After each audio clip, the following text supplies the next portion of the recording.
Okay, so the last video I made on mouse and keyboard was basically just to show that it works and that you can use it, but it did leave a couple of people confused.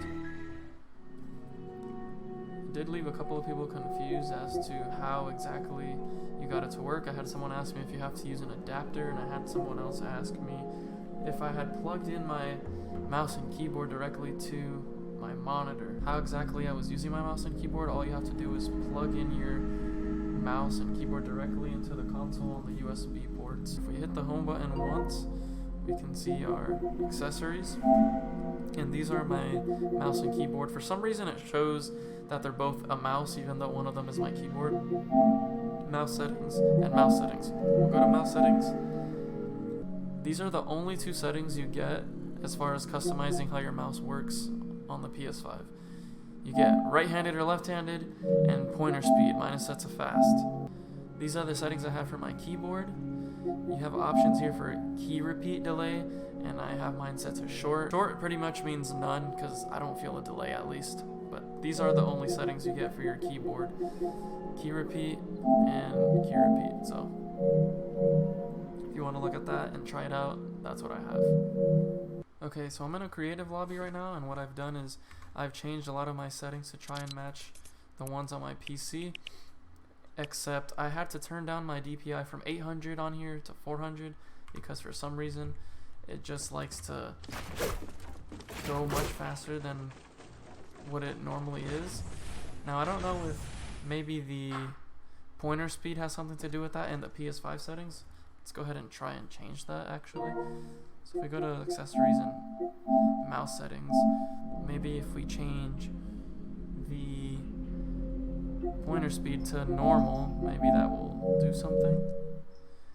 And it sort of does. Like, I feel much slower. You're gonna want to mess with those PS5 settings to see if your pointer speed is too slow or too fast. And mine was set to fast, so maybe that is also why it felt so fast when I first tried it, because my DPI was on 800, the pointer speed was on fast, and my in-game sensitivity when I first opened it was much higher. But now this is a lot more normal. Now I'm at, so this is 400 and it feels really slow, and then now when I go back to my normal 800 it feels a little bit closer to what I'm used to. So what I'm noticing is that the lighting, I don't know if it's because of all the new lighting effects, the lighting here is super bright. Maybe it has something to do with the new graphic settings or stuff like that, but those lights are super bright. I have to go far away from actual ring down there because it was too bright.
Get used to this and just play on your time.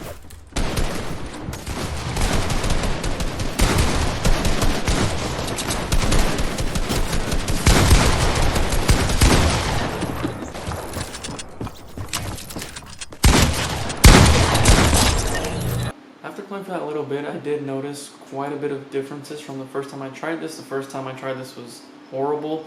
I criticized it pretty quickly without changing all my settings.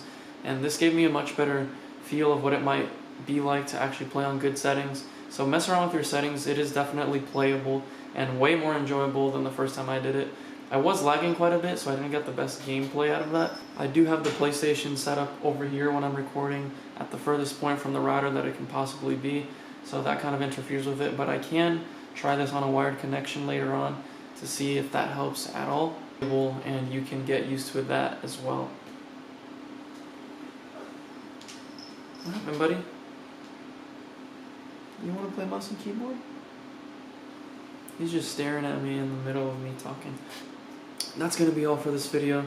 I will be doing more mouse and keyboard videos later on, so I hope you guys enjoyed this one, and I'll see you on the next one.